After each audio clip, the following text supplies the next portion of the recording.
Bien, el día de hoy la idea pues es revisar todo lo que respecta a- al proceso de venopunción, al proceso, a conocer las partes de la jeringa, de las agujas, los calibres, los diferentes mecanismos para extracción sanguínea, el procedimiento como tal. Entonces, para ello he preparado pues una presentación después de haber revisado la clase pasada todo lo que respecta a los componentes de la sangre y después de ustedes también pues haber realizado esa lectura del artículo que se encontraba en el aula extendida y de realizar la actividad donde pudo determinar pues cómo nuestra sangre pues está conformada por diferentes líneas celulares, principalmente destacando los glóbulos rojos o hematíes, los glóbulos blancos o leucocitos y las plaquetas o trombocitos, cada uno de ellos con una función específica particular que recordamos rápidamente. Pues el glóbulo rojo, recuerden que una de sus funciones, de las principales, es transportar oxígeno desde los alvéolos pulmonares hacia todas las células de nuestro organismo, hacia todos los tejidos, y favorecer el proceso de eliminación del dióxido de carbono. Entonces lleva el oxígeno y después se regresa con dióxido de carbono para que sea expulsado a través de la expiración. Eh, en el caso de los glóbulos blancos, pues que participan en el mecanismo de defensa de nuestro organismo contra los diferentes agentes agresores, sean bacterias, virus, hongos, parásitos, etcétera. Eh, los hay de diferentes tipos, se pudieron haber revisado pues, en la actividad de los componentes de la sangre, pudieron darse cuenta de que allí dentro de los glóbulos blancos se subdividen en linfocitos que participan principalmente en los procesos virales. Están los neutrófilos, principalmente nos defienden de las bacterias patógenas. Y los eosinófilos también participan pues, con respecto a la defensa contra parásitos y también aumentan cuando hay situaciones alérgicas, al igual que los basófilos también aparecen en procesos alérgicos. Y ya los monocitos, que sería la otra línea celular, aparecen en estadios o enfermedades crónicas, enfermedades avanzadas, aumenta esa línea celular, teniendo presente que el número normal de glóbulos blancos oscila entre 5.000 y 10.000, 11.000, 10.500, depende de la técnica con que se realice el análisis del hemograma, pero generalmente oscilan en ese valor, 5.000, 5.500 a 10.000, 10.500, 11.000 como mucho, como valor normal, como valor de referencia, los rangos normales de glóbulos blancos por mililitro cúbico de sangre o por cc. Estando por encima de estos valores, ya podríamos ver que entonces habría una defensa de nuestro organismo frente a algún agente agresor o frente a alguna situación que no podríamos aún determinar si incluso en el peor de los casos pudiera referirse a eh, alguna enfermedad incluso de origen neoplásico, por ejemplo, en el caso de las leucemias, o en el caso también de que de pronto estemos en el caso cuando hay alteraciones sanguíneas ya con los glóbulos rojos, pero nos estaremos refiriendo particularmente ya a los diferentes tipos de anemia. Y ahí mencionamos que una de las más comunes es la que la mayoría de pronto en alguna parte de nuestra vida nos ha dado, que es la anemia por deficiencia de hierro, conocida como anemia ferropénica. Mm, también con respecto a las plaquetas, pues también pueden aparecer algunas patologías, algunas enfermedades, como eh, la hemofilia, por la deficiencia en la síntesis de uno de los factores de la coagulación, teniendo en cuenta de que hay una cascada de la coagulación donde participan alrededor de 13 factores y que cada uno de ellos es necesario pues, para que se lleve a cabo el proceso como tal de la coagulación. Eh, si no hay alguno de estos factores, pues se va a detener la cascada y van a haber problemas y trastornos en la coagulación. Bien, entonces ahora, pues teniendo claro pues ese contexto de la sangre y de los componentes de la sangre, pues ahora sí entraremos a revisar pues lo que ya respecta a cómo se lleva a cabo una punción venosa o una venopunción o el procedimiento de extracción sanguínea. Podemos ver en la imagen pues hay dos mecanismos principalmente, pues a través de jeringa y a través de un mecanismo que está al vacío, conocido más como vacutainer o vacuette. Eh, Ambos se utilizan en la práctica. Generalmente diría que actualmente pues la mayoría ya está encaminado a este proceso al vacío, un proceso cerrado, como podemos ver aquí abajo. No hay manipulación ni trasvase de la muestra para la obtención, como si de pronto tiene que ocurrir cuando se toma con la jeringa. Sin embargo, la jeringa no podemos obviar el trabajo con la jeringa y solamente trabajar con este mecanismo porque eventualmente en alguna situación pues tendremos que utilizar la jeringa. Puede ser que en algún momento eventualmente se acabe eh, lo que haya en el almacén con respecto a las agujas y de pronto en ese momento pues haya que utilizar con la jeringa. Además, yo sugiero aprender este tipo de extracción con la jeringa, ya que es más fácil cuando usted puede realizar el proceso con la jeringa, pasar a este mecanismo automatizado bueno, que facilita más el proceso de extracción por ser un proceso pues donde la sangre pasa directamente de la vena hacia el tubo recolector de esta toma de muestra. Que si se aprende con este mecanismo y después pasar al proceso de la extracción con jeringa. Si se dan cuenta, igual pues incluso con la jeringa podemos ver que hay unas partes que debemos identificar a partir de hoy. Ya igual detallaremos más adelante los ángulos de inserción de la aguja, las venas que pasan pues por el antebrazo y que vienen pues por todo el brazo y cómo debe estar hiperextendido el brazo, el procedimiento de asepsia, y podemos detallar pues ya algunas sugerencias de pronto incluso de algunos compañeros que en la práctica puedan recomendar. Por lo menos hay diferentes maneras, diferentes técnicas, tácticas. Cada persona prácticamente desarrolla algún tipo de- de práctica personal con respecto a cómo se le facilita realizar la extracción sanguínea. Hay unas sugerencias, lógicamente, pero usted tiene que hacerlo de la manera en que se sienta cómodo. Entonces, bueno, aquí ya está mucho más detallado lo que hayamos visto de pronto en la primera imagen. A partir del día de hoy no podemos ya, aquí vemos algo que no veo acá, así que por eso retomo en esta diapositiva.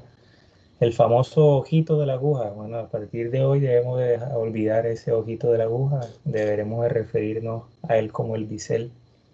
El bisel que hace parte, sí, de esa cánula de la aguja, de esa parte que está conformada de acero inoxidable y que permite pues la punción, que estaría aquí. Entonces, recuerden esto del bisel porque el bisel debe estar hacia arriba a la hora de hacer la venopunción. Si está hacia abajo, pues si usted mete un poquito de lógica, podría evitar que el flujo de sangre entre directamente al barril o donde pues, se va a almacenar pues, momentáneamente la muestra. El pivote no es lo que está en amarillo, es la parte que sostiene esto del pabellón, que es lo que es amarillo. El pivote es el mecanismo que permite eh, adherir ese pabellón, que también pues los hay de diferentes colores y ya van a ver por qué, porque ya ahí tiene que ver ya el calibre de la aguja y ya comenzamos de pronto a tocar un tema de que de pronto en algún momento hemos escuchado, no, una aguja de 18, de 19, de 20, y hasta dónde lleva ese calibre de las diferentes agujas. Eh, mm, con respecto a esta parte, pues también menciono de que el pivote viene a adelantar una imagen, por eso esta complementa la otra también. El pivote viene de diferentes, con diferentes mecanismos de enroscado, que es este lure lock, o hay también uno que es a presión, pero yo creo que últimamente, en lo que he visto, este es el que más se está comercializando, el lure lock, porque permite con el enroscado dejar la aguja totalmente segura en el mecanismo y no a presión, porque en el de presión pues eventualmente podría en algún momento pues si no se aprieta lo suficiente pues haber algún incidente o caerse en algún momento pues la aguja. Con el pabellón, que hay que tener en cuenta hasta ahora que hay de diferentes colores y que esos colores identifican el calibre de la agua. Ya más adelante vamos a ver diferentes ejemplos. Ahora tener claro pues que sí, hay un barril, como veíamos en la imagen anterior, también pues en algunos casos aparece como tubo, eh, el famoso émbolo que permite pues es lo que se encuentra en la parte eh, que permite que el mecanismo haga un vacío y permita la entrada de la sangre al interior del tubo o del barril. Hay un pistón de hule que también favorece a que se cree ese vacío cuando nosotros alamos.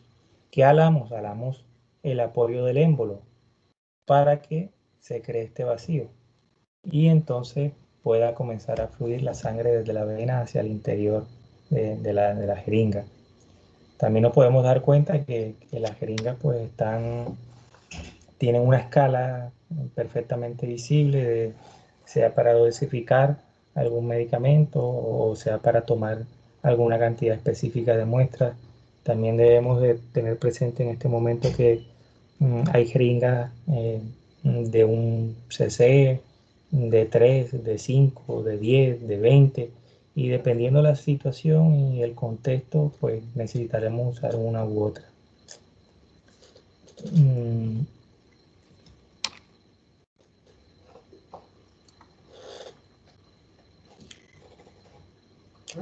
Hay una funda, ¿sí? Y miren que aquí ya el cono pues tiene otro color y ya me indica entonces que el calibre de esta aguja sería diferente al calibre de esta otra aguja que aparece aquí en color amarillo. Y ya vamos a ver a qué se refieren esos diferentes tipos de colores con respecto al calibre de las agujas. Eh, Podemos hacernos primeramente una idea de que cuando se habla de G, de que la aguja es de 20, de 18, de 20, se habla de una unidad de medida en gauges o en gauge. Eh, y esta unidad de medida pues es para que indica el grosor de esta, en el calibre de la aguja.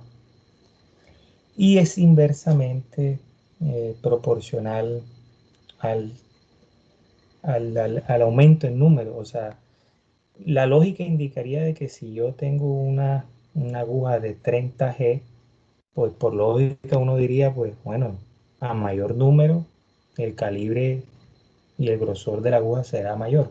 Pero no, es al revés. Siendo así que entonces la aguja que tiene un calibre más grueso es la aguja entonces de 18 y la que tiene entonces un grosor menor, más delgada, sería una de 30 o de 31G, utilizada generalmente eh, para administrar insulina.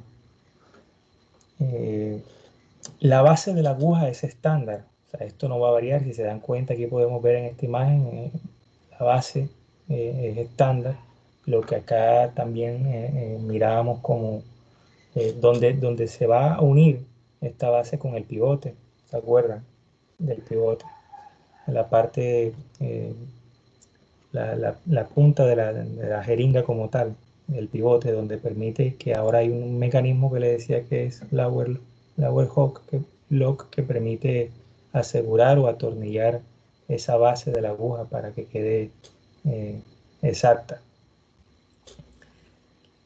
Entonces, creo que aquí en esta imagen, si usted pues analiza un poco la imagen, puede ver que también hay diferentes longitudes de la aguja.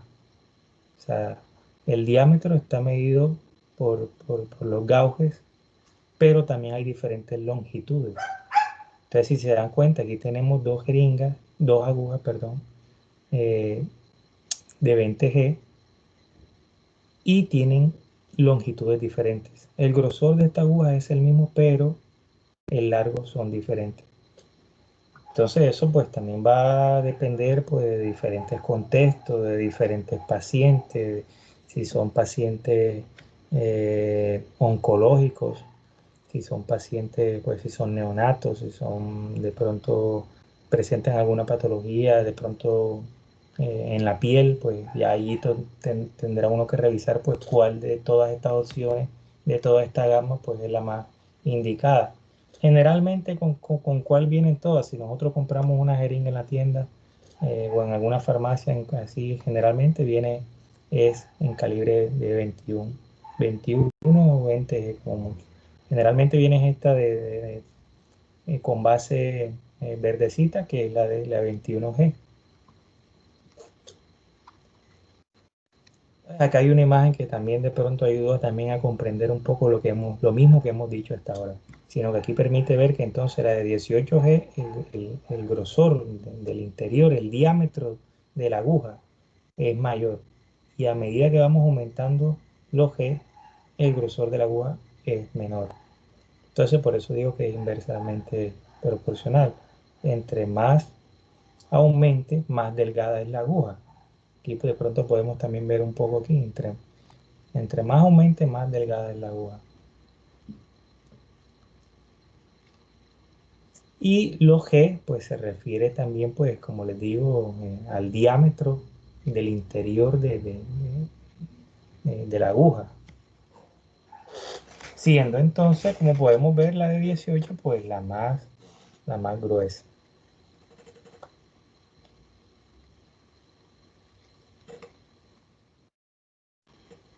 Ahora, si pudimos ver a grosso modo, sí, el mecanismo de la jeringa no hay que descartar y tener en cuenta pues que hay otros mecanismos para la venopunción, como es este sistema también conocido como Vacutainer.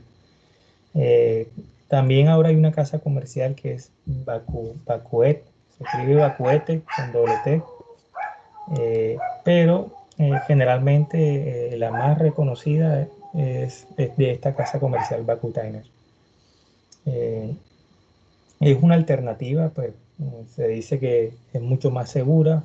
Ya usted va a darse cuenta por qué a la hora de ver el mecanismo, de ver videos, de realizarlo, cuando usted tenga que hacerlo, de por qué se dice que es más seguro y de que permite obtener una muestra con mejor calidad, porque la muestra pasa, como podemos ver aquí en esta imagen, directamente de la vena hacia el tubo recolector. No hay que trasvasar. Ese es uno de los beneficios de llevar a cabo la venopunción a través de este mecanismo. Tener en cuenta el sitio de elección para la toma de la muestra y el procedimiento, que también pues lo que vamos a venir revisando en estas próximas clases. Todo ese procedimiento, el sitio de elección, las partes de la jeringa, los diferentes tipos de agujas, los diferentes tubos de toma de muestra, los diferentes tubos recolectores, eso lo tenemos que aprender sí o sí de manera prácticamente subconsciente. Yo siempre refiero, pues, así como cuando nosotros en algún momento no sabíamos de pronto bailar y usted, pues, tenía miedo porque no sabía bailar y de pronto en la fiestecita lo invitaban y usted no sabía cómo iba a ser. Pero usted por eso no dejó de ir a fiesta, ni mucho menos se rindió y dijo que no iba a aprender a bailar, que no iba a bailar nunca en su vida, sino que usted lo que hizo fue que le pidió el favor de pronto a alguien un poco de pronto mayor, un primo, una tía, un tío que lo ayudara de pronto a aprender cómo se baila. Y después de obtener algunas indicaciones, usted siguió practicando incluso en su mente, incluso con una escoba, mirándose en el espejo para ver si se estaba moviendo bien o no. Se grabó, mejor dicho, usted buscó todas las maneras de aprender todo el proceso de baile de la mejor manera.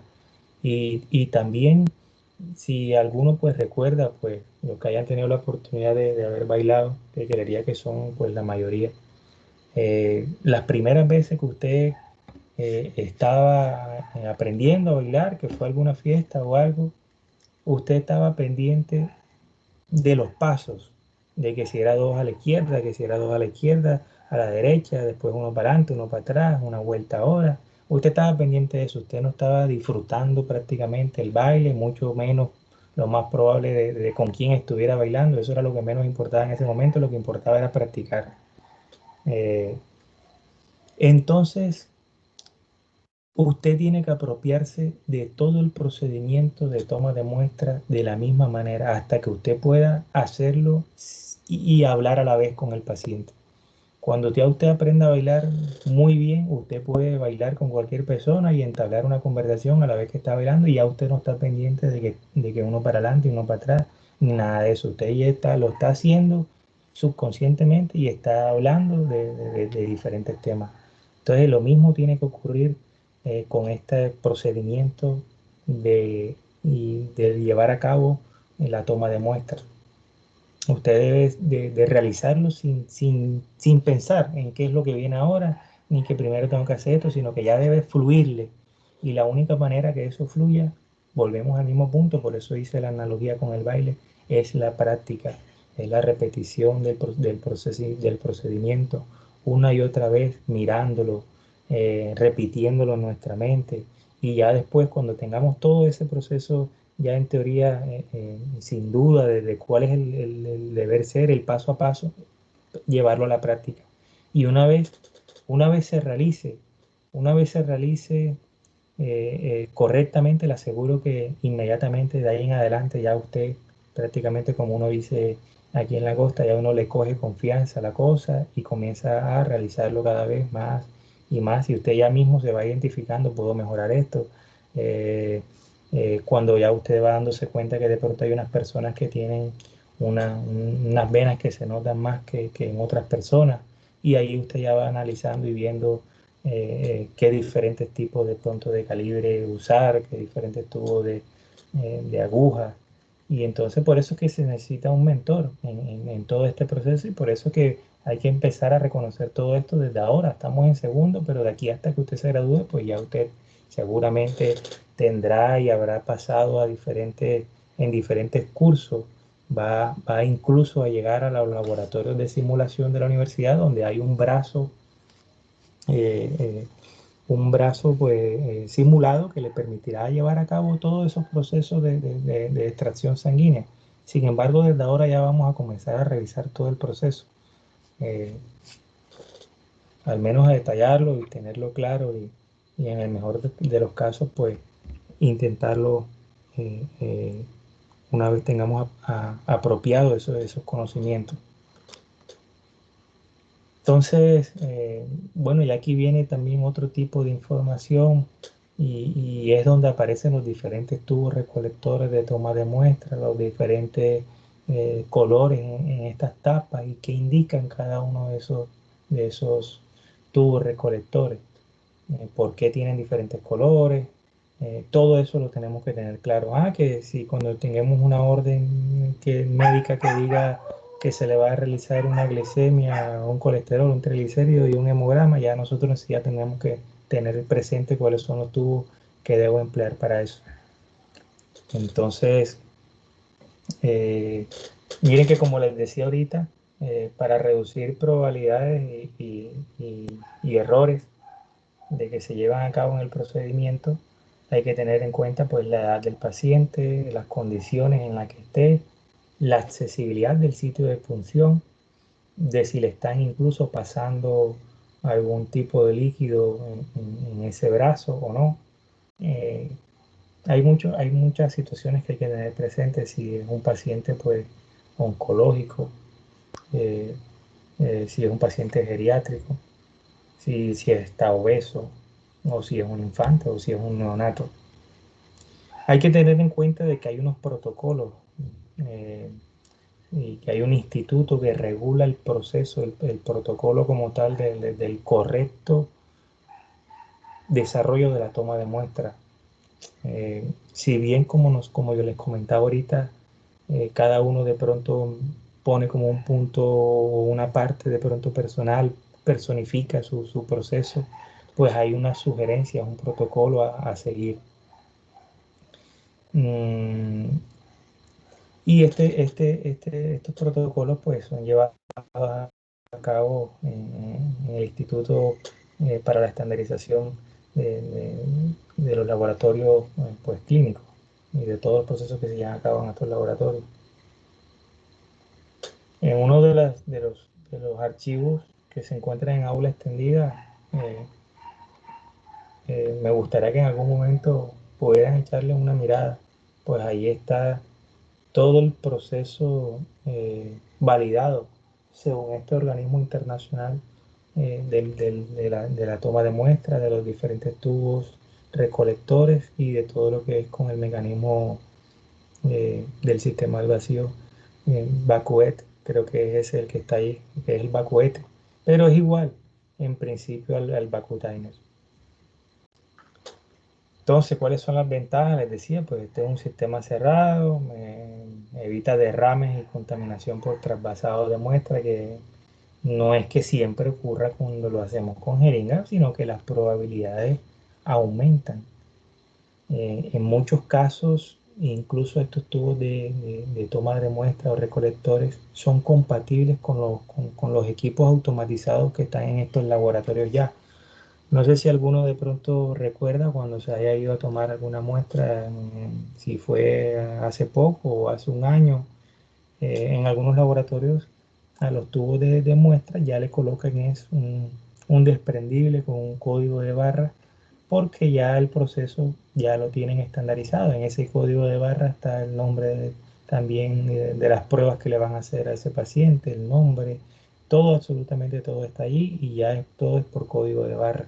E incluso un equipo es el que se encarga de realizar todo el procedimiento. Entonces, pues todo este mecanismo pues favorece que haya una mejor calidad, que haya eh, menores errores a la hora o menor probabilidad de que ocurran errores, porque también pudieran haber errores. Si usted tiene los tubos de recolectores de toma de muestra y son vacutainer y usted lleva a cabo el proceso tal cual, pasó la sangre desde la vena hasta el tubo de toma de muestra, pero después usted olvidó pegarle este desprendible o rotular el tubo con el nombre del paciente o algo, ahí habrá un error preanalítico.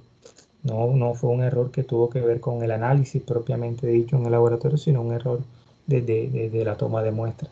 Y son pues, por eso es que están los protocolos, las sugerencias a seguir del proceso para evitar pues todas esas situaciones y disminuir la probabilidad de errores. Este mecanismo también pues minimiza la probabilidad de contacto. eh, Aquí tenemos pues una primera imagen de los diferentes tubos recolectores de toma de muestras. Podríamos decir en teoría que estos dos serían los más utilizados. El tubo tapa lila o tapa morada y el tubo tapa roja.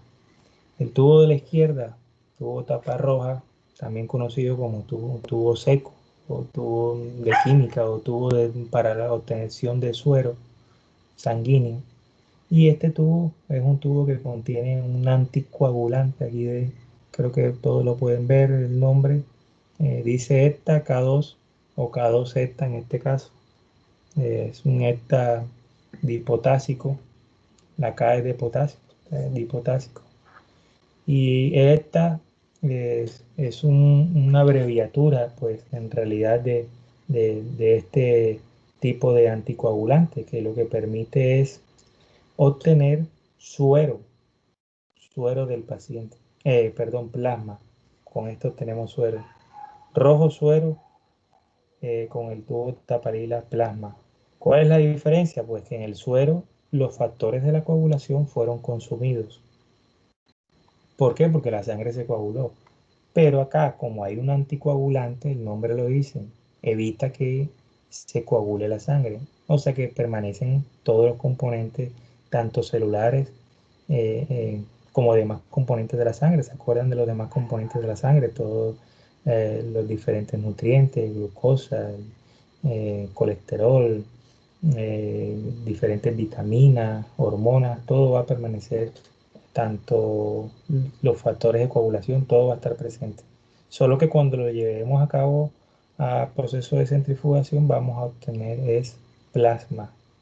Entonces con plasma se habla de sangre total y con suero pues ya hubo consumo de los factores de la coagulación. La abreviatura de esta, se utiliza la abreviatura porque el nombre pues es un poco largo y complicado. Esta es, abrevia ácido etil endiaminotetracético. Entonces, pues, si se dan cuenta, siempre causa enredo incluso mencionarlo. Entonces, por eso es conocido simplemente como esta o tubo tapalila. Ya todo el mundo, cuando se habitúa a ver el tubo, ya relaciona este tubo con ese tipo de anticoagulante. Entonces, por ahora, tener claro que hay unos tubos de toma de muestra que pueden contener anticoagulantes y hay unos que no contienen anticoagulantes. De hecho, miren que aquí dice serum, o sea, me está diciendo que es para obtener suero sanguíneo. Ahora, ¿qué tiene estos tubos por dentro y qué tiene este? Ya les estoy diciendo. Este tiene unos activadores de la coagulación, o sea, lo que hace es que las paredes del tubo están impregnadas de sustancias químicas que favorecen que se lleve a cabo más rápidamente la coagulación sanguínea. Necesitamos que se coagule la sangre en el tubo taparroja. Y acá necesitamos lo contrario, necesitamos que no se coagule la sangre. De aquí sí podemos de pronto hablar un poquito más en detalle de cada uno de ellos. Por ejemplo, como les decía, este tubo tapa lila, tapa morada, contiene ese anticoagulante, esta K2, que como les decía, pues es la abreviatura de ácido etilendiaminotetracético.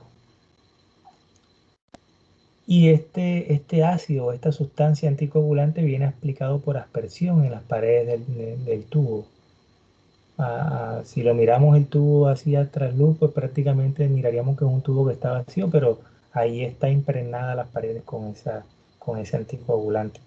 Generalmente se usan para todas las determinaciones hematológicas con sangre total. Ejemplo, para todo lo que respecta al hemograma o el extendido de sangre periférica. Todas esas pruebas se llevan a cabo con tubo tapalila. O sea, ese es el tubo que debo utilizar para ese tipo de análisis clínico cuando lo vean en la orden médica.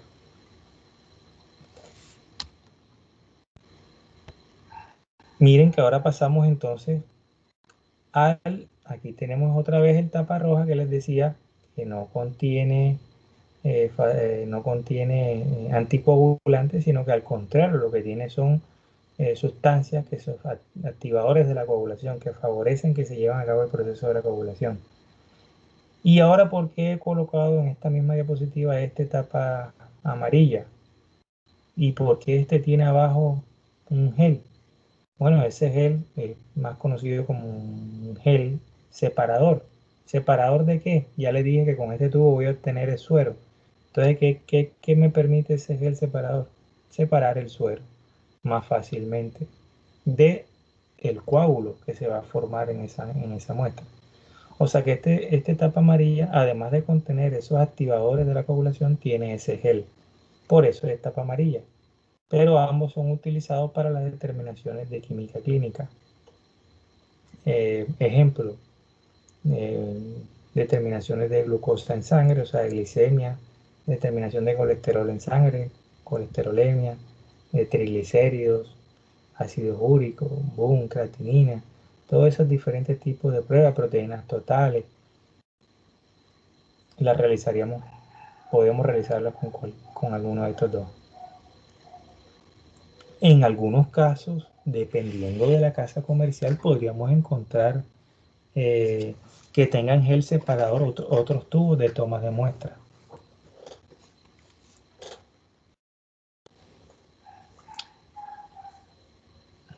Estos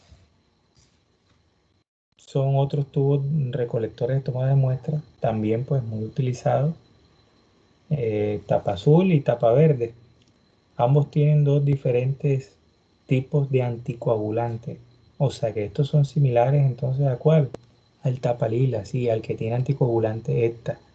Pero en este caso el tapa azul tiene citrato de sodio y el tapa verde tiene heparina de sodio o de litio en algunos casos. Igual está aplicada, como les digo, en las paredes de los tubos. Si lo vemos a simple vista, pues parece simplemente un tubo que está vacío con una tapa verde. Pero como le estoy diciendo, ya tenemos que tener en el principio, debemos de saber que el tapa verde tiene heparina y el tapa azul entonces tiene citrato de sodio y el tapa lila tiene septa y el tapa amarilla tiene el gel separador y tiene activadores de la coagulación, al igual que el tapa roja que tiene activadores de la coagulación. En cambio, todos los que tengan anticoagulantes son estas sustancias que evitan que se coagule la sangre. ¿Cuáles sustancias? Pues el ETA en el caso del tapa morada, el citrato de sodio en el caso del tapa azul y el de heparina en el caso del tapa verde. El tapa azul generalmente se usa y prácticamente específicamente para las pruebas de la coagulación. ¿Cuáles pruebas? Seguramente usted ha escuchado algunas de ellas. Si usted se ha realizado alguna cirugía o ha estado pendiente de la cirugía de algún familiar o algún compañero o de algo, seguramente se habrá dado cuenta que antes de que alguien ingrese a un quirófano, una sala de cirugía o una sala de parto, eh, le piden hacer unas pruebas de coagulación. Y esas pruebas son PT y PTT, que lo que traducen es tiempo de tromboplastina y tiempo de, eh, de trombina. PTT, tiempo de tromboplastina, y PT, tiempo de protrombina. Eh, y permite determinar pues, si hay problemas con la coagulación. ¿Por qué? Porque lógicamente tendríamos que tener pues, unas condiciones específicas para entrar en una sala de cirugía o de parto por las situaciones que pudieran desencadenarse y eventualmente pues necesitaremos que el cuerpo esté trabajando eficientemente con su proceso de coagulación. Esta tapa verde se utiliza también en algunas determinaciones de química clínica cuando se necesita plasma, por ejemplo, gases arteriales. Entonces ahí se necesita usar el tapa verde. No me sirven el tapa lila ni el tapa azul para los gases arteriales, sino que el tapa verde. Entonces, si se dan cuenta, pues son una serie de procesos que tengo que ir ya de pronto apropiándome, ir revisando. No se preocupen que igual de aquí en adelante vamos a estar recordando eso clase tras clase, clase tras clase. Y en algunos momentos seguramente pues tendrán sus actividades para hacer con respecto a estos diferentes tubos de toma de muestras con sus diferentes tipos de colores. ¿Se acuerdan que ahorita les decía de que habían estas unidades G o gauges para el calibre de las agujas? Pues también acá con este mecanismo también vamos a encontrar diferentes tipos de calibres dependiendo para utilizarlas con depende del tipo de paciente. Y también ahora, pues de un tiempo para acá, pues también se incluyó a la gama unas agujas Vacutainer Eclipse, mejor dicho, como decir, pues las de alta gama.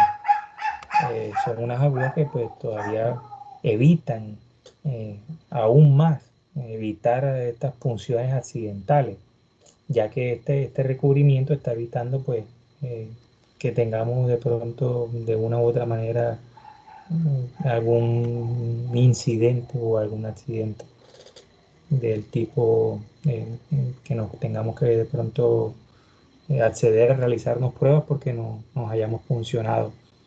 Porque recuerden que hay que partir del principio de que toda muestra es positiva de todo, hasta que se demuestre lo contrario.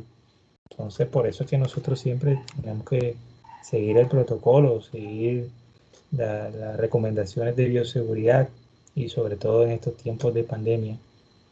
Entonces, si se dan cuenta, pues eh, pueden que en algunos laboratorios las encuentren así, sin la manera, sin la forma Eclipse que viene con ese broche de seguridad, o puede que las encuentren con el broche de seguridad. Así también encontrarán diferentes holders, o lo que en la jeringa es el tubo o el tambor, aquí pues es conocido como holder. También los hay con algunos mecanismos también que asegura la aguja, y también los hay unos que son enroscables.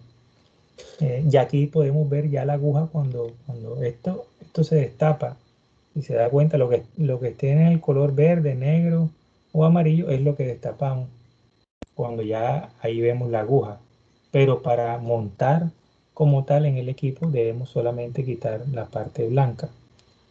La parte blanca es la que se va a adaptar con el mecanismo. Ya cuando retiramos la parte verde o la parte negra o la parte amarilla es cuando ya queda al descubierto la aguja, o sea que la aguja está aquí. La parte blanca se ensarta en el holder y aquí vemos cuando está ensartado que viene la aguja y viene como con un recubrimiento de hule que solamente se activa cuando se presiona con el tubo recolector de toma de muestra. O sea, si nosotros cogemos este holder y ya lo tenemos aquí montado eh, y realizamos la asepsia en el sitio de venopunción, identificamos la vena, que donde vamos a tomar la muestra, ya conversamos con el paciente, ya vimos los tubos que vamos a utilizar y ya colocamos el torniquete y todo. Nosotros, si utilizáramos este holder ya con la jeringa montada sobre la vena, no va a salir sangre. Aun cuando estemos en el sitio indicado de la vena y todo, la sangre solo va a salir una vez se adicione el, el- el tubo recolector. Entonces, eso garantiza, pues también, como mencionaba las diapositivas anteriores, de que haya un derramamiento de muestras de sangre o de salpicaduras, etcétera. Recordamos rápidamente lo que les había dicho ahorita. Tubo rojo no tiene aditivo. Otra manera de recordarlo, no tiene aditivo. El tubo tapa amarilla, ya saben que tampoco tiene aditivo, solo que tiene un gel separador. Si tiene algún aditivo, dependiendo de algunas casas comerciales, entonces lo que va a hacer es que favorezca que se lleve a cabo la coagulación. Si no tiene activadores de la coagulación, la sangre igual se va a coagular. De pronto toma unos minutos más, unos minutos menos, pero se va a coagular. O sea, nosotros cogemos un tubo de ensayo sin normal de laboratorio, un tubo de ensayo normal cualquiera, y agregamos sangre en ese tubo, la sangre se va a coagular en algún momento. Al pasado unos minutos ya la sangre se ha coagulado. Estos tubos tapa roja y el tubo tapa amarilla lo que tienen en algunos casos son activadores de la coagulación, o sea, favorece que se lleve a cabo rápidamente esa coagulación. Y el amarillo es el que tiene el separador. Ya el lila tiene anticoagulante, el azul tiene anticoagulante y el verde tiene anticoagulante. ¿Cuáles aquí están? Esta, citrato de sodio, heparina de sodio. Y está, otra vez para recordar, el lila, pues hematología, todo lo que tenga que ver con determinaciones incluso hasta de hemoglobina glicosilada, utiliza el lila. En algunos laboratorios incluso utilizan, ya aquí aparece otro, un tapa negra para algunas determinaciones de glucosa, ya eso ustedes lo revisarán. Por ahora quiero que tengan presente pues, los de uso eh, cotidiano. Hay hay muchos otros y hay muchos otros que se utilizan incluso en algunas pruebas específicas, por lo menos para carga viral, para algunas determinaciones de la carga viral con respecto a algún virus. Hay un color específico de tubo de recolector de toma de muestra y, y ya podrán ver que incluso, pues, pero ya se los dejaré de tarea, revisar qué otros tubos recolectores de toma de muestra hay, además de lo que generalmente se suelen ver en el laboratorio, que son generalmente estos que estamos viendo aquí. Entonces, ¿se acuerdan que les decía que el azul entonces pruebas de coagulación y el verde pues más que todo los gases arteriales?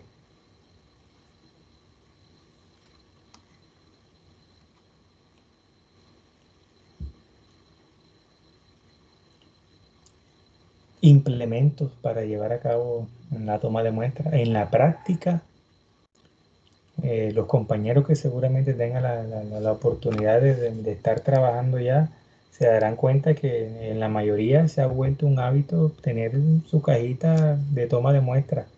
¿Por qué? Porque permite que en esa cajita esté todo lo que necesitamos para llevar a cabo una toma de muestra en cualquier lugar del hospital.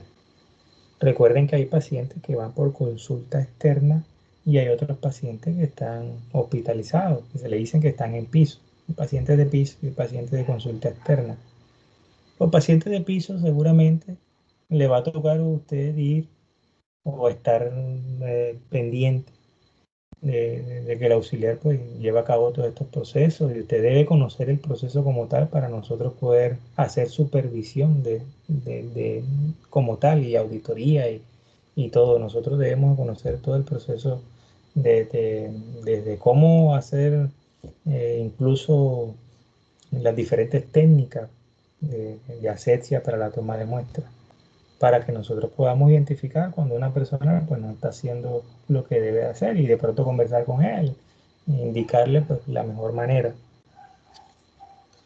Entonces la cajita de muestra pues ha facilitado porque tiene un guardián que también que permite, recuerden que el guardián pues permite descartar objetos cortopunzantes, en este caso las agujas o lancetas o demás mecanismos que utilicemos para obtener la muestra.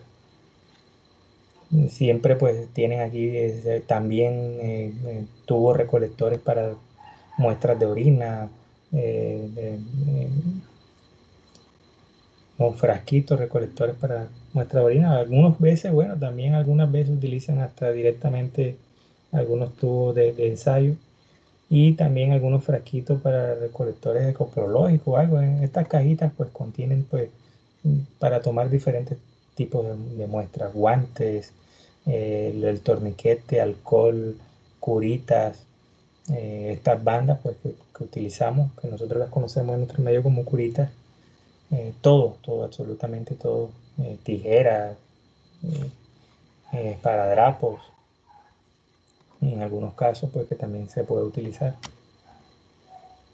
Vale la pena recalcar que la ciencia pues va adelantándose y a hoy día pues tenemos diferentes mecanismos que favorecen y facilitan este proceso de extracción sanguínea. Aquí estamos viendo uno conocido como Acuvein y si usted puede darse cuenta pues cómo permite localizar por dónde están pasando esas venas. ¿Por qué? Porque hay pacientes pues que tienen unos calibres incluso de las venas pues muy delgadas, no se les nota a simple vista ni con el torniquete, incluso palpando pues incluso difícilmente se puede sentir, incluso al probar en los dos brazos. Entonces pues este mecanismo facilita que podamos identificar que funcionemos en el sitio ideal para esa toma de muestras, sobre todo cuando son pacientes pediátricos, cuando son neonatos, cuando son de pronto algún paciente eh, obeso o algún paciente oncológico, que tiene algún tipo de cáncer, ¿no? Entonces, este mecanismo, a través pues, de su actividad y de utiliza rayos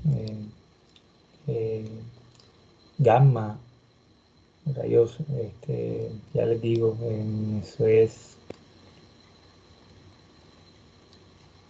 estos rayos del Bain Beaver permiten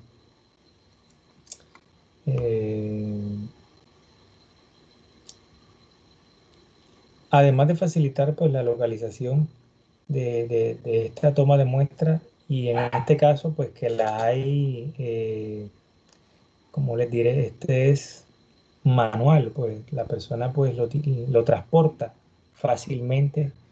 También hay unos mecanismos que permiten la movilidad, pero ya como con un trípode, que podemos ya ir de pronto, ese amplía, miren que este solamente permite marcar una parte, el otro como tiene un radio mayor para mirar en el brazo, pues permite identificar pues eh, una mayor parte. Mm, yo pues lo he visto en algunos laboratorios. Recuerdo la última vez que estuve en el Continental, en un caso de vena, pues en un paciente que estaba edematizado, a ver que se haya utilizado este mecanismo. Entonces, pues sí, sí favorece la práctica. Seguramente no estará en todos los laboratorios, pero como le digo, poco a poco seguramente irá implementándose en los diferentes laboratorios.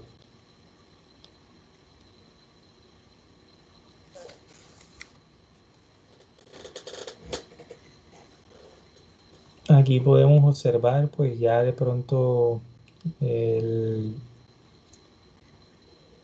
una, una persona pues llevando a cabo una punción venosa utilizando pues una técnica X.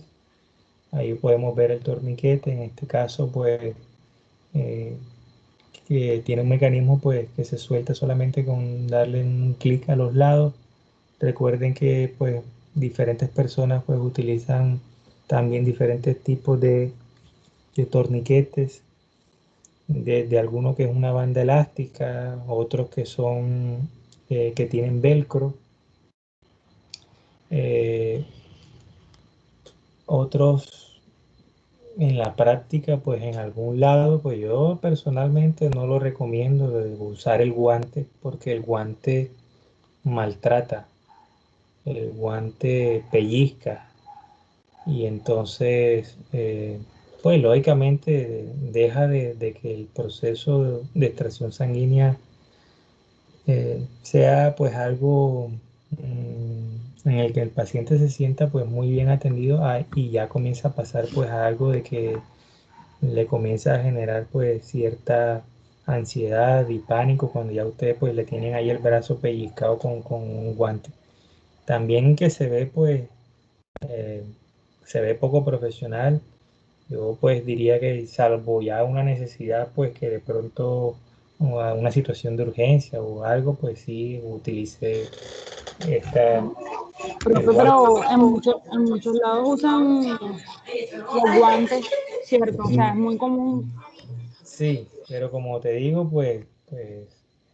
si tú te pones en el lugar del paciente, ponte tú como paciente, ¿cómo te sentirías tú mejor? Que te colocaran un torniquete pues con velcro o así como está en este momento, a que te colocaran un guante que El te esté... guante sí maltrata, porque Sí, yo tuve una experiencia una vez que me fueron a canalizar y me colocaron un guante y eso sí maltrata, sí pellizca bastante el guante. sí, Sí, es verdad.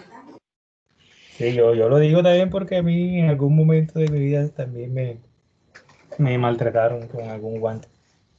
Y Entonces, entonces cuando se lo van a quitar a uno, peor, peor todavía porque le pellizcan más.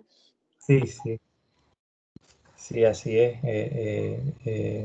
Entonces yo por eso, por lo menos personalmente recomiendo pues que, pues como usted, pues este es un implemento, algo que usted va a necesitar durante mucho tiempo, durante mucha práctica de su vida, pues cómprese un torniquete que a usted le guste. Si, que tenga dibujitos, que sea agradable a la vista, que sea fácil de quitar, que tenga algo con lo que usted pues se sienta pues identificado también y que le dé también pues profesionalismo, que se siente usted pues que le está brindando pues la mejor atención al paciente.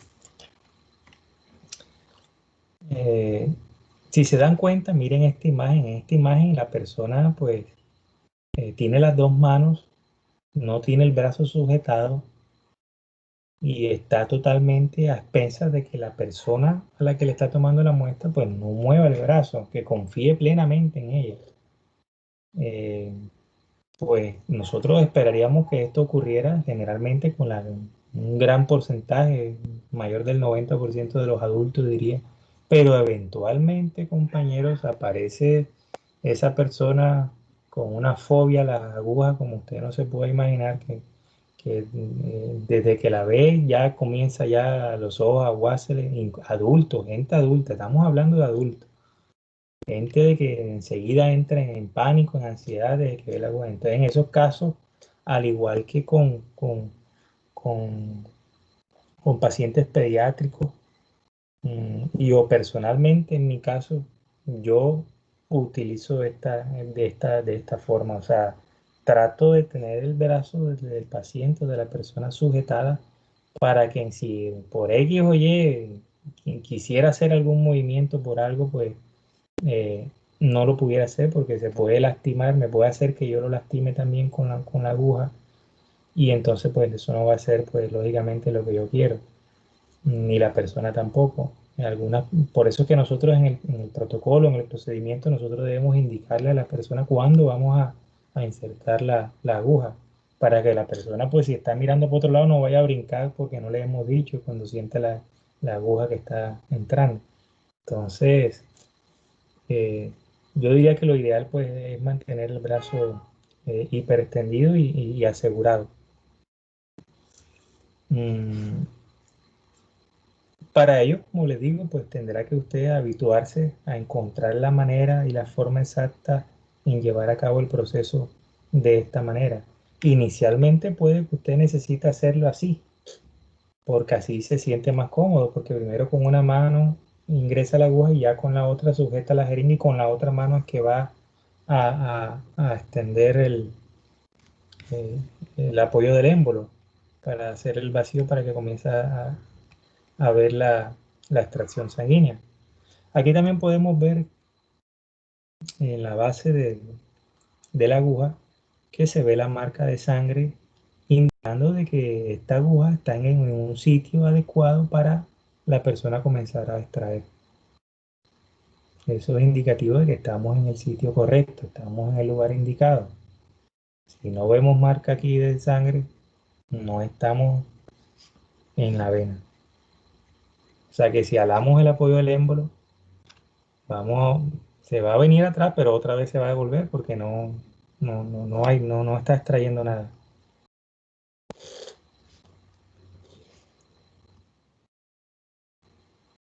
Si se dan cuenta, aquí tenemos ya la manera, ya con un adulto, como yo sugeriría que debería de realizarse también, haciendo un ángulo con los dedos, porque eso también es una de las preguntas que causa más, una de las preguntas que siempre suelen aparecer pues, en los primeros inicios de la toma de muestra. ¿Cómo sé yo en qué ángulo y qué tan levantada debo de tener la aguja?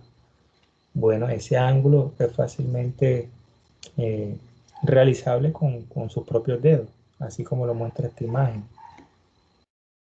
No puede estar el ángulo muy levantado. El ángulo sugerido creo que es entre 20 y 30 grados aproximadamente.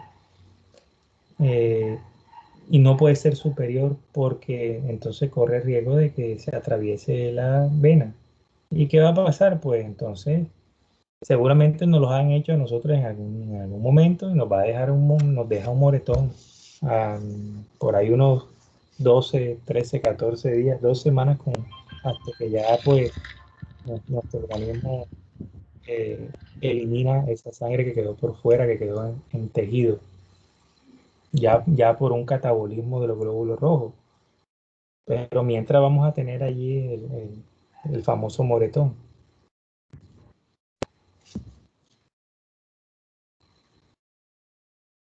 Profe,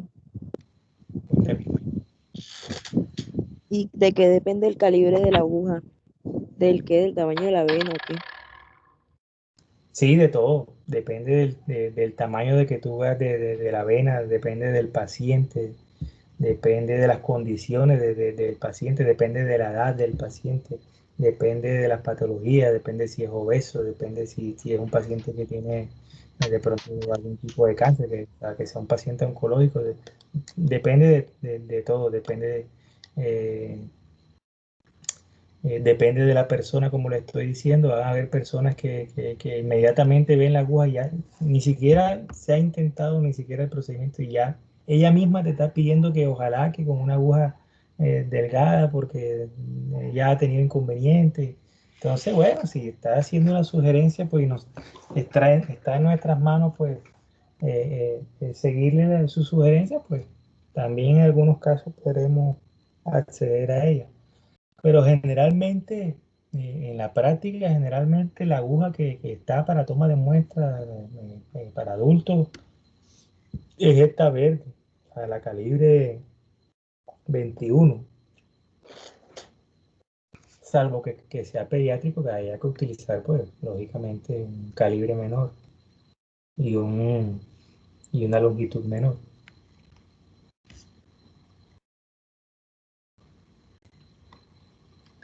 Aquí tendríamos ya entonces, pues, después de llevar a cabo esa extracción sanguínea, entonces aquí veíamos que está el tubo tapa lila y el tubo tapa roja. Hay unos niveles de llenado en estos tubos. O sea, si yo tengo este tubo de toma de muestra, lo ideal es que se llene hasta este tope específico. Por aquí hay una marca que está en el tubo que te indica hasta dónde debe ser el llenado. Igual estos tubos por defecto, o sea, de forma automática, al utilizar el mecanismo del Vacutainer, se va a llenar hasta un momento específico sin que usted haga nada. Si no pasa eso, entonces es muy probable que el tubo haya perdido vacío y eso pues pueda alterar resultados de posibles muestras más adelante. O sea que en ese caso habrá que considerar utilizar otro tubo. Y también hay que tener presente que estos tubos también se vencen, tienen fecha de vencimiento. No le hemos mencionado hasta ahora, pero estos tubos tienen fecha de vencimiento. Entonces son cosas que a veces eh, partimos y creemos que son obvias, pero no. Incluso las jeringas tienen fechas de vencimiento. Las agujas, cuando las agujas vienen en presentaciones por separada, tienen su fecha de vencimiento. Entonces aquí veríamos, si dejamos esta muestra que tiene anticoagulante, o sea, la sangre no se coagula, si la dejamos quieta por acción de la gravedad, las células se van a empaquetar, se van a ir al fondo y se va a liberar lo que respecta al plasma sanguíneo. Pero si yo nuevamente de pronto hago algunos 2 o 3 movimientos del tubo, nuevamente va a quedar así. O sea que esto es reversible. Pero acá sí no podemos hacer esto porque acá una vez se forma el coágulo, ya listo, ahí se formó el coágulo y ya lo único que podemos obtener de aquí es suero.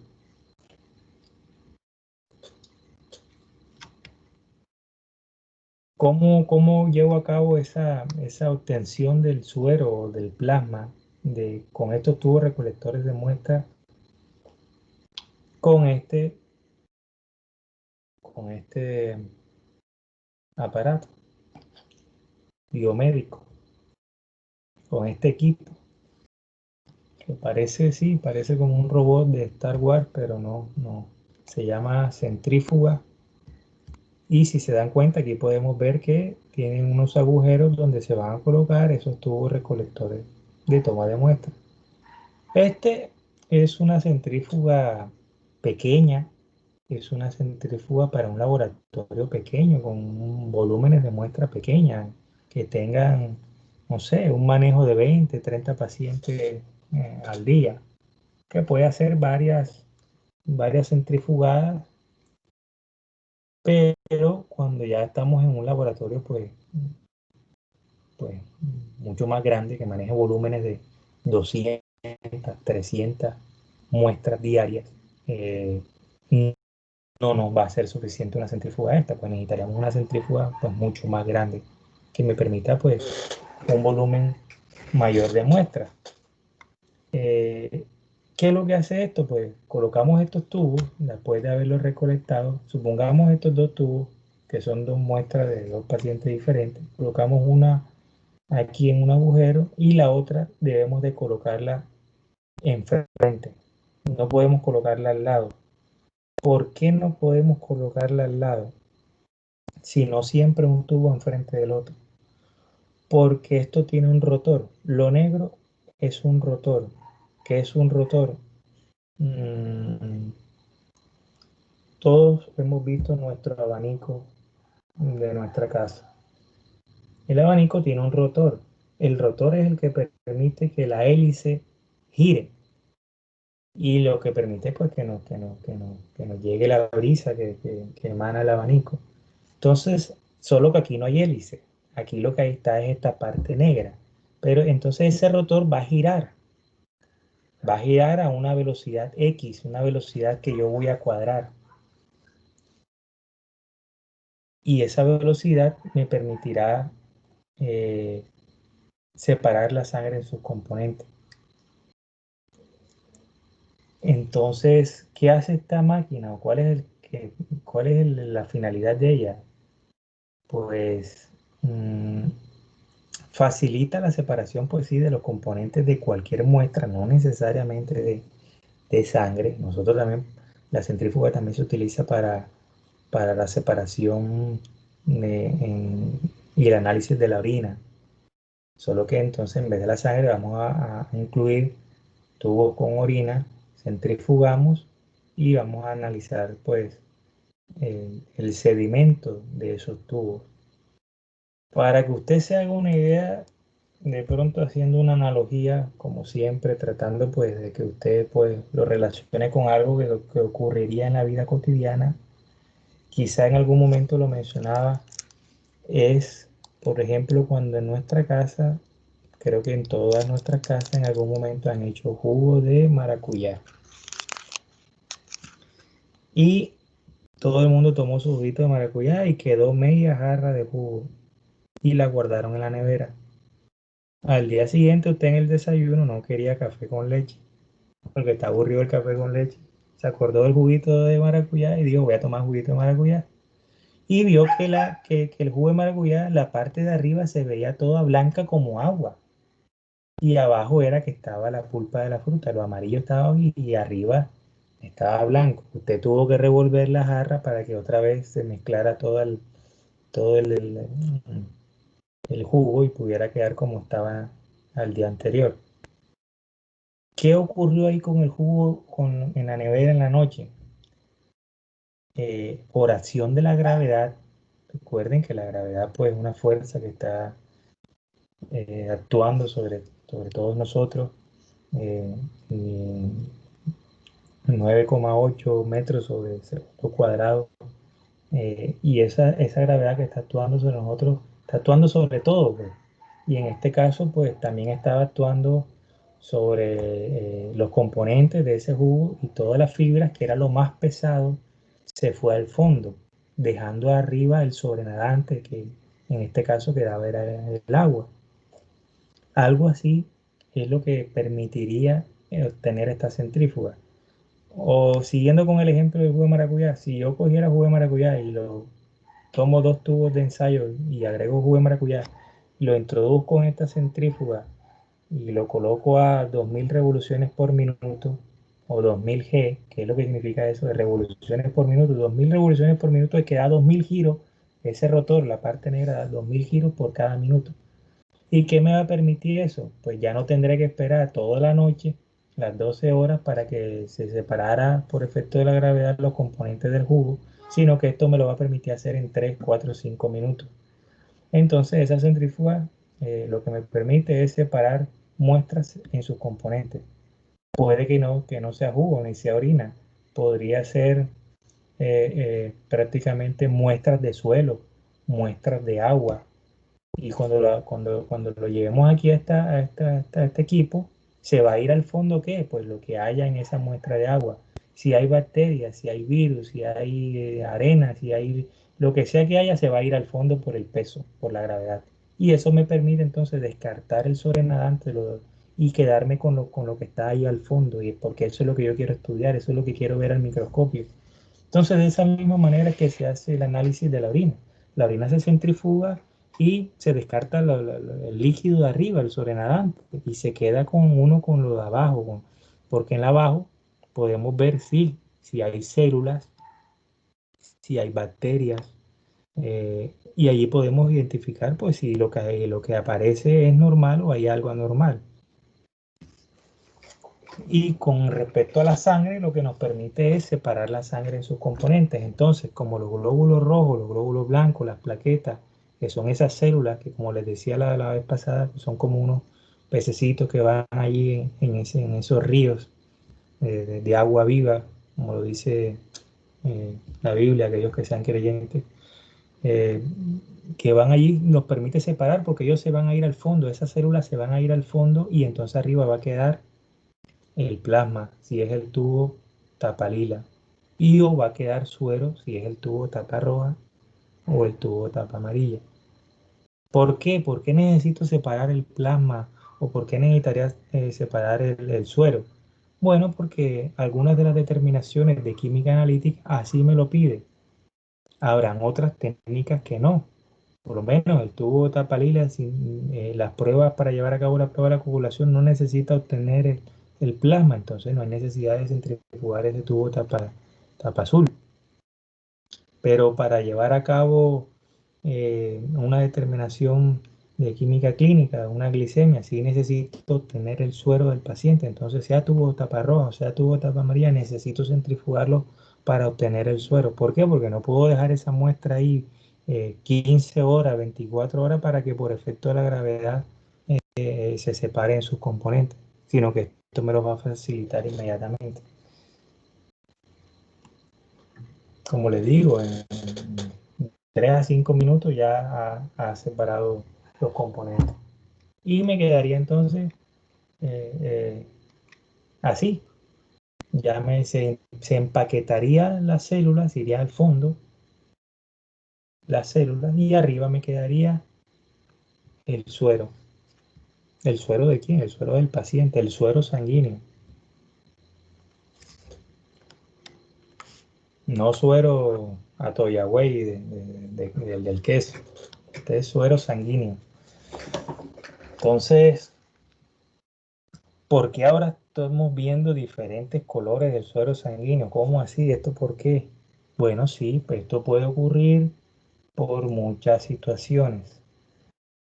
Eh, Primera situación, podemos tener un suero que tenga unos niveles aumentados de colesterol en sangre, o sea, que tenga hipercolesterolemia. Y eso hace que el suero, al hacer la separación con la centrífuga, podamos obtener un suero que se vea, compañero, literalmente como si fuera aceite de cocina. Y lógicamente, esta es una persona que tiene un colesterol aumentado, que tiene unos factores de riesgo para enfermedades cardiovasculares, que seguramente tiene la LDL alta, el colesterol malo alto y el colesterol bueno bajo, el HDL, y el colesterol total aumentado, superior a 300. Entonces, podemos ver ese tipo de suero, por eso esos diferentes tipos de tonalidades. Eh, También podríamos tener mm, sueros hemolizados. que sería el rojo, el que se ve como rojito. Y la palabra lo dice, hemolizados. Hemo de sangre y lisis de destrucción, rompimiento, ruptura. ¿Por qué se puede haber hemolizado el suero? Ocurre a veces sin querer por tomas de muestras sanguíneas traumáticas, eh, de pronto por haber realizado el proceso muy rápido, haber vaciado si hubo trasvase desde la jeringa para un tubo recolector de toma de muestras, se hizo muy fuertemente o se agitó el tubo. Ya usted verá cuando ya entremos también a detallar mucho más el proceso de la extracción sanguínea y lo de los tubos, de que los tubos de recolectores de toma de muestra, como ya hemos visto que tienen por aspersión, o sea, en las paredes tienen unos componentes, nosotros debemos, después de tomar la muestra, hacer unos cuantos giros hacia la izquierda, hacia la derecha, buscando de que la sangre se homogenice con las paredes del tubo. Y esas recomendaciones pues nos las da la casa comercial, hacer 3 o 4 movimientos, no bruscamente como si fuera de pronto un tetero que se fuera a preparar, ¿no? Todo debe ser con un movimiento pues delicado y seguro también a la vez, pero no fuerte, porque si es fuerte, ¿qué vamos a ocasionar? Que los glóbulos rojos que están contenidos en esa muestra de sangre van a golpear con las paredes del tubo de ensayo y se va a liberar entonces el componente de esos glóbulos rojos. ¿Y cuál es el componente de esos glóbulos rojos? Pues principalmente hemoglobina. ¿Y la hemoglobina qué? Es la que le da ese color rojo a la sangre, pero en este caso, como se salió del glóbulo rojo, esta hemoglobina va a estar en el suelo y por eso el suelo entonces se vería hemolizado. El problema de ese suelo hemolizado es que no permite realizar ninguna determinación clínica. En otras palabras, no sirve esa muestra. Toca repetir nuevamente la muestra. Por eso eventualmente a alguien, de pronto a alguno de ustedes le ha pasado o algún familiar va a buscar los exámenes o va a buscar sus resultados y lo que le aparece es que debe de tomarse nuevamente la muestra. Porque aquí hubo quizás esta situación, que hubo un suero hemolizado y no hay manera de proceder con eso. ¿Eso qué quiere decir? Que con el suero lipémico, que era el otro suero que tiene alto contenido de lípidos y por eso se llama lipémico, sí se puede hacer algo. ¿Se puede hacer qué? Se puede hacer las diluciones. Puedo disminuir la concentración de este colesterol en ese suero para después hacer la determinación y después multiplicarla por la dilución que yo haya usado. Pero en el caso del suero hemolizado no hay nada que hacer ahí. Repetir nuevamente la muestra.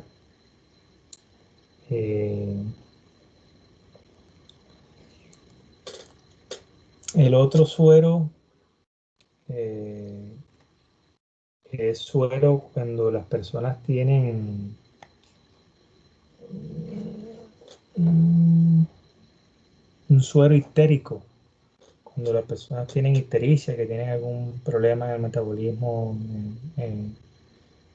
del hígado, o tienen una hepatitis, o tienen algo. ¿Te acuerdan que también a estas personas se les pone como la esclerótica, la parte blanca de los ojos como amarilla? Pues en el suero también podría aparecer este suero histérico, que sería el suero histérico, y este sería el hemolizado, este sería el suero normal, y este que se ve como aceitoso, pues sería el suero lipémico, ¿cierto? Entonces, se dan cuenta, pues ya incluso solamente con haber separado las muestras, ya yo podría tener pues una idea, dependiendo cómo vea el suero, de cómo, de si la persona eh, podría tener alguna patología. Ahora, no he mencionado de que este suero hemolizado también puede aparecer por otra situación y no porque haya habido un error en la toma de muestra o porque hayamos agitado de pronto bruscamente el tubo recolector o porque haya sido traumática la recolección en la toma de muestra o muy rápida, sino que la otra causa pues es más complicada, pues diría yo, no es común, pues este tipo de patologías no son comunes y son personas que tengan anemias hemolíticas, o sea que tienen una enfermedad donde se destruyen glóbulos rojos. Entonces, sí, hay un tipo de anemias hemolíticas, y generalmente pues estas anemias pues cursan en algunos casos con esa situación de encontrar hemólisis en su toma de muestra. De igual manera hay que tomar nuevamente la muestra, pero es mucho más complicado, lógicamente. Esto no es común. Por lo menos yo personalmente, yo no conozco a nadie con anemia hemolítica.